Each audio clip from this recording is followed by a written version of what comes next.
આ મારી મમ્મી છે અને મોરબી આવ્યા છે. તો મમ્મી, તને ક્યારે ખબર હતી કે આ તારો છોકરો આવી રીતે રસોડામાં રાંધશે? શું એને બનાવતા આવડતું નહોતું અને એને બનાવવાનો પણ ખૂબ કંટાળો આવતો હતો. આ તો ઠીક છે, ધીરે ધીરે બધું એની જાતે શીખી ગયો અને ખૂબ આગળ વધ્યો. તમારા બધાના આશીર્વાદથી આગળ વધ્યો. આ રીતે આશીર્વાદ વરસાવતા રહેજો, બંને બાળકોને આગળ વધારતા રહેજો, એવી મારી શુભકામના.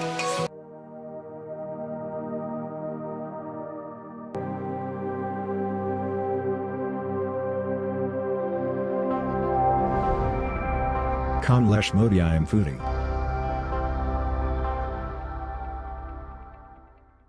નમસ્કાર દોસ્તો, કેમ છે? મજામાં? હું છું આપનો દોસ્ત કમલેશ સુધી મોરબીથી.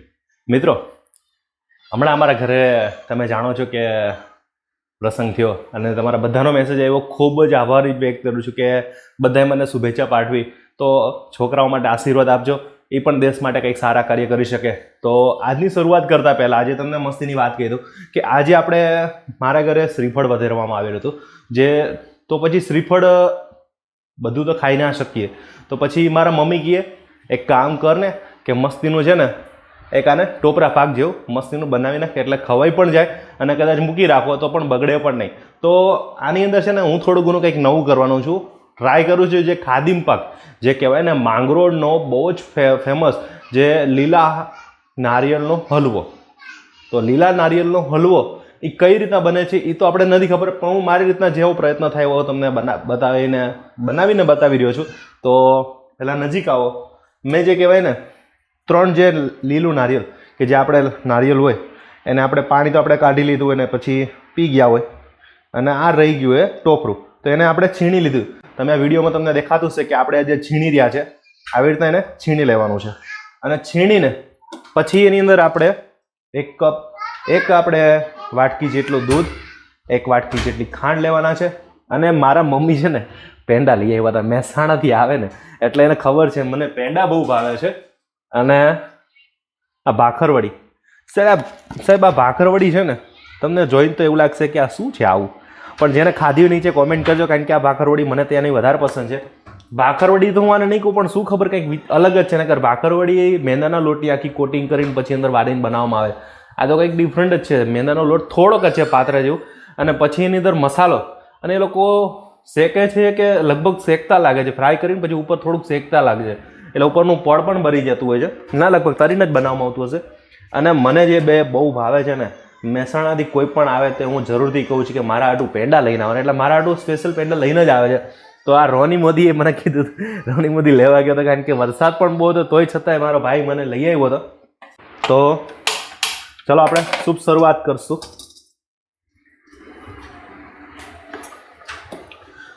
પહેલાં આપણે જે આ નારિયેળ, લીલું નારિયેળ છે એટલે એને આપણે પહેલાં શેકી લઈશું. આની અંદરથી તમારે ઓઇલ તો છૂટું પડવાનું જ છે. તો મિત્રો આને છે ને હલાવવું તો રહેવું પડશે. અને આપણે મમ્મી કહી રહ્યા છે કે ગેસ ધીમો કરી દો બેટા. આજે મારા મમ્મી પહેલી વખત, આટલા વખત પછી પહેલી વખત આવી રીતના વિડીયોમાં, મમ્મી આવો ને બધાને બતાવો તું. મમ્મી કહે છે કે મારી ખુદની ચેનલ ચાલુ કરું ને ત્યારે વાત. મમ્મી તું ચેનલ ચાલુ કરી દે, તારા 2 દીકરાઓ યુટ્યુબર છે, તને ફૂલ સપોર્ટ કરશું. બોલ ક્યારે ચેનલ કરવી? ચાલો. મમ્મી કહે છે કઈ કોમેન્ટ નહીં આપો કાંઈ, કારણ કે તમે માનશો નહીં, જેટલું પણ આ બધું જે મેં રાંધતા શીખા છે ને એના મોટો હકદાર ને ભાગીદાર કહો કે જે કંઈ કહો એ મારા મમ્મી અને મારા વાઈફ.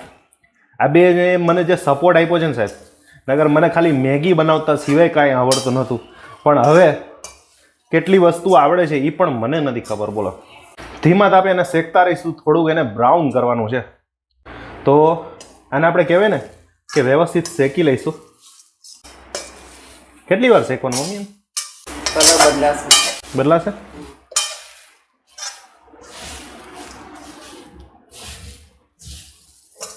મમ્મી અમે જે લીલો નારિયેળનો હલવો ખાતો હતો ને બહુ મજા આવી ગઈ. અમે ગયા હતા માંગરોળમાં, પણ એમનું બંધ હતું. નકર ત્યાંથી કઈ રીતના બને છે તો બધા માટે લઈને આવવાનો હતો. પણ તોય છતાં તમારા માટે અમે પ્રયત્ન કરી રહ્યા છે કે જો એવું બને તો મજા આવી જશે મને અને તમને. મિત્રો તમે જોઈ શકો છો કે થોડોક કલર ચેન્જ થઈ ગયો છે. આપણે એને સતત એને હલાવતા રહીશું કારણ કે આની અંદરથી દૂધ છૂટું પડતું હોય છે. ગેસ ધીરો કરો. આપણે ગેસ ધીમો કરી દઈશું. મમ્મી ઓર્ડર કર્યો છે કે તમે ગેસ ધીમો કરી દો બેટા. કલર ચેન્જ થઈ ગયો મમ્મી. હવે એની માથે આપણે ઘી નાખીએ 2 ચમચી જેટલું ઘી નાખી દઈએ. થોડુંક હજુ 1 ચમચી નાખી દઉં એટલે મસ્તીનું. પહેલાં થોડું હલાવી લો ને.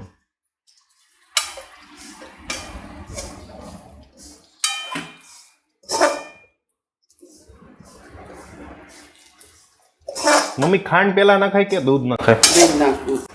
એનું કારણ શું? દૂધ નાખવાથી થોડો પોચો થશે, સોફ્ટ થશે. નગર ખાંડ પાછી ઓગળશે નહીં ને? સાચી વાત ને? ગઠ્ઠા થઈ જાય ને? કહેતી રહેજે મને મમ્મી. કલર ચેન્જ થઈ ગયો. હવે આપણે 1 વાટકી જેટલું દૂધ નાખી દઈએ. એને થોડુંક પહેલાં હલાવી લઉં અને ગેસ આપણે ફાસ્ટ કરી દઈએ. મિત્રો આ બધી વસ્તુ છે ને, મીઠાઈ અને મિષ્ટાન, આ બધાનું માપ હોય છે. તમે એ માપ પ્રમાણે જો તમને મગજમાં બેસી ગયું ને તો સાહેબ જરૂર નહીં પડે તમારે ટેસ્ટિંગ કરવાની. તમે જોઈ શકો છો કે જેટલું આપણે ટોપરું લીધું છે એનાથી 25% જ ખાલી આપણે દૂધ લેવાનું હોય છે. અને એમાંથી જેટલું આપણે લેતા હોય એમાંથી જે 25% જ આપણે ખાંડ લેતા હોય છે.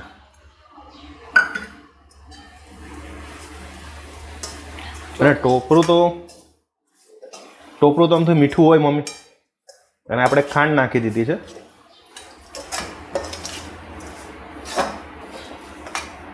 તમે તમારા સ્વાદ અનુસાર ખાંડ નાખી શકો છો. હજુ ખાંડ આપણે ઓગળવા દઈશું અને દૂધ પણ થોડુંક બળવા દઈશું.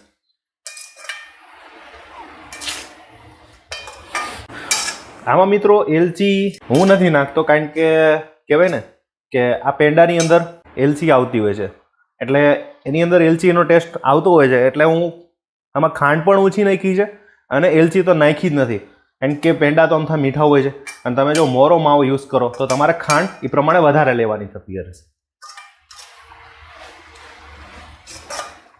કલર પણ ચેન્જ થઈ ગયો. તમે તમારા મનપસંદ આમાં ફૂડ કલર પણ યુઝ કરી શકો છો, પણ મેં ખાધો છે ને ત્યાં સુધી જે કહેવાય ને એ લીલા નારિયેળનો હલવો, એમાં કોઈ જાતનું કાંઈ કલર નાખવામાં આવતું નથી. એને સિમ્પલ સોબર જ હોય છે કે જે ટોપરા હોય એને શેકવામાં આવતું હોય છે, બ્રાઉન કલર કરીને જેવી રીતના બનાવવામાં આવતું હોય છે. એની પ્રોસેસ આવી તો નહીં જોઈએ, કંઈક બીજી જ હશે. પણ જે જગ્યાએ એ વસ્તુ બનતી હોય છે ને એ જગ્યાની મીઠાશ અલગ હોય છે. હવે એની અંદર હું આ છે નાખીશ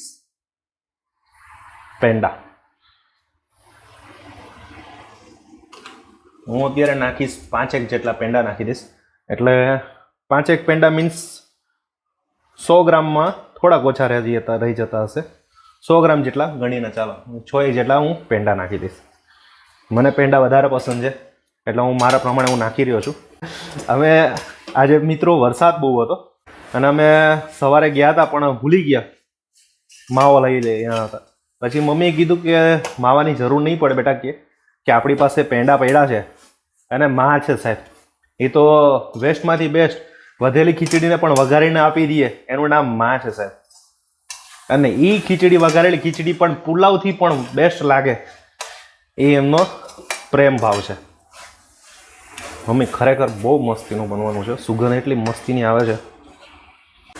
મિત્રો આ રેસીપીમાં ગેસ ધીમો અને ફાસ્ટ કરવાનું મમ્મીએ કીધું હતું કે જેથી કરી નીચે બળી પણ ન જાય, એનું તમે ખારું ધ્યાન પણ આપી શકો. હવે તમે જોઈ શકો છો કે એક લચકા જેવું થઈ ગયું, તૈયાર થઈ ગયું છે. તો એને હજુ પણ હું થોડુંક અંદર જેટલું દૂધ બળે, અને ખાસ ધ્યાન રાખજો કે ભૂલથી પણ દૂધ વધારે ના પડે, એનું જરૂરથી ધ્યાન રાખજો. મમ્મી તારી એક રેસીપી હતી ને જે ઓલી મને જે બહુ ભાવે પાટોડી, એ બહુ સારા ઘણા બધા લાખો લોકોએ જોઈ લીધી.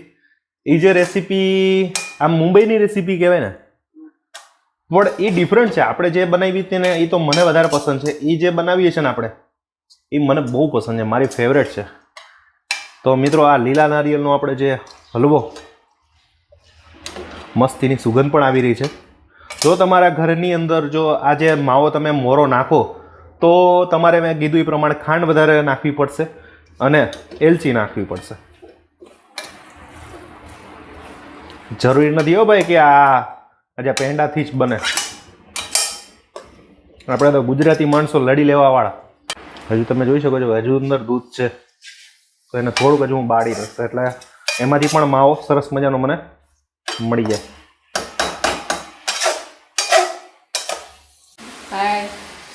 આ મારી મમ્મી છે અને મોરબી આવ્યા છે. તો મમ્મી, તને ક્યારે ખબર હતી કે આ તારો છોકરો આવી રીતે રસોડામાં રાંધશે? વસ્તુ એને બનાવતા આવડતું નહોતું અને એને બનાવવાનો પણ ખૂબ કંટાળો આવતો હતો. આ તો ઠીક છે, ધીરે ધીરે બધું એની જાતે શીખી ગયો અને ખૂબ આગળ વધ્યો. તમારા બધાના આશીર્વાદથી આગળ વધ્યો. આ રીતે આશીર્વાદ વરસાવતા રહેજો, બંને બાળકોને આગળ વધારતા રહેજો, એવી મારી શુભકામના. અને રોની મોદી વિશે શું કહેવું છે તારું? રોની મોદીને તો પહેલેથી રાંધવાનો ઘણો શોખ છે. પહેલેથી પાસ્તા, મેગી એ બધું બનાવતો હોય છે. ઓકે. એટલે એને પહેલેથી બધું શોખ વધારે. પણ મિત્રો તમને કહી દઉં કે મને કોઈ પણ જાતનો શોખ નતો. મેં ક્યારે કોઈ દિવસ રાંધ્યું જ નથી. નહીં, મેગી ક્યારેક બનાવી હશે, ખાઈ ક્યારેક, એ પણ ક્યારેક જ. એટલે અને મારી ફેવરેટ વસ્તુ શું છે? ફેવરેટ વસ્તુ તો એને વેરમી છે. આપણે ગુજરાતીમાં પૂરણપૂરી કહીએ, તેને વેરમી ખૂબ ભાવે. હું મારા ઘરે જ્યારે પણ બનાવું તેને હું ખૂબ યાદ કરું કે આજે મારો છોકરો અહીંયા નથી, એ મોરબી રહે છે અને અમે આજે પૂરણપૂરી બનાવી. એટલે એને વિડીયો કરીને બતાવું કે જો આજે તારી ફેવરેટ વસ્તુ બનાવી. અને બીજું એ કહી દેતા પૂરણપૂરીમાં અમે શું કરતા? પૂરણપૂરીમાં તો હું માવો બનાવું ને એટલે પહેલા તો એ બધો માવો ખૂબ થઈ જાય, એટલે મારે સંતાક દેવું પડતું હતું. કારણ કે પછી મારે વેરમી બનાવું એટલે મને માવો ફૂટી જાય. બધી ખાલી રોટલી જ ખાવી. આ બધી વાતો છે ભાઈ, અંદરની બધી વાતો નીકળી રહી છે. તો અને લાઇટ પણ વહી ગઈ છે, પણ વાંધો નહીં વાંધો આવે. તો હવે મમ્મી થઈ ગયું આપણે. મિત્રો તમે આની વસ્તુમાં તમે બે વસ્તુ તમે બનાવી શકો છો. બે વસ્તુ થઈ શકશે. અત્યારે ગણપતિ ગણેશ ચોથ છે તો કહેવાય ને કે ગણપતિના લાડુ પણ આમાં તૈયાર કરી શકો છો. એને લાડુનો શેપ કરવો હોય કે તમારે જે શેપ કરવો હોય એ તમે કરી શકો છો. તો અત્યારે તો અમે શું કરવાના છે કે એક આમાં આના અંદર તમે તમારી પસંદથી ડ્રાયફ્રૂટ પણ નાખી શકો છો. પણ જે કહેવાય ને કે ઓરિજિનલ માંગરોળની અંદર જે બનાવવામાં આવે છે ને એમાં ડ્રાયફ્રૂટ યુઝ કરવામાં નથી આવતો કોઈ જાતનો. એમાં એકદમ સિમ્પલ ને સોબર બનાવવામાં આવતું હોય છે. તો મિત્રો હવે આપણું તૈયાર થઈ ગયું છે. હા, તૈયાર થઈ ગયું છે. ચાલો મિત્રો થોડુંક ઠરી જાય પછી એનો ટેસ્ટિંગ કરશું. આજનો વિડીયો જબરજસ્ત છે એટલે જરૂરથી જોજો ને મોજ કરજો. મિત્રો આપણું આ તૈયાર થઈ ગયું છે જે કહેવાય ને લીલા નારિયેળનો હલવો.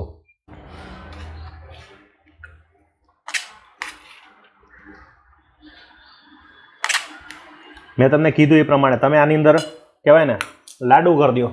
તો તમારે ઘી નાખીને હાથ ઉપર ઘી નાખીને લાડો કરી નાખો તો લાડો પણ તૈયાર થઈ જાય. અને આપણું આ લીલા નારિયેળનો હલવો તૈયાર છે. પહેલાં તો આપણા સબસ્ક્રાઈબર માટે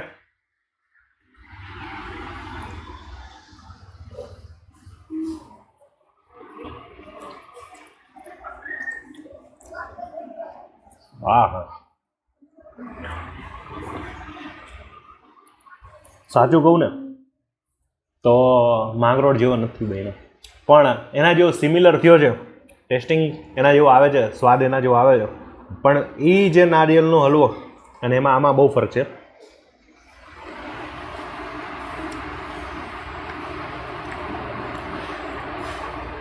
પણ તમે ઘરે બનાવજો તમને બહુ મજા આવશે. સારું મિત્રો, આજનો વિડીયો લાંબો પણ થઈ ગયો પણ તમને મજા બહુ આવશે જોવાની. મળશું પાછા આવી રીતના અનોખા વિડીયો, અનોખી દુનિયા, અનોખો સ્વાદ લઈને. ત્યાં લગીને આપણી આ કમલેશ સ્મૃતિ ચેનલને સબસ્ક્રાઈબ કરજો, વિડીયોને લાઈક કરજો, કમેન્ટ કરજો. મમ્મી મસ્ત બન્યો છે આજે, મજા આવી ગઈ. આજે મારે મમ્મી પણ પહેલી વખત આજે વિડીયોમાં આવ્યા છે. તો મળશું મેળે કેડે, મળશું ગામ ગીએ, નહીં મળ્યા મેકરણ તે દી આ ધરતી તકતીએ. હરિયમ તિશ્ય, જય માતાજી, જય ભગવતી, જય મોગલેન્ડ, જય હિન્દ, બાય બાય.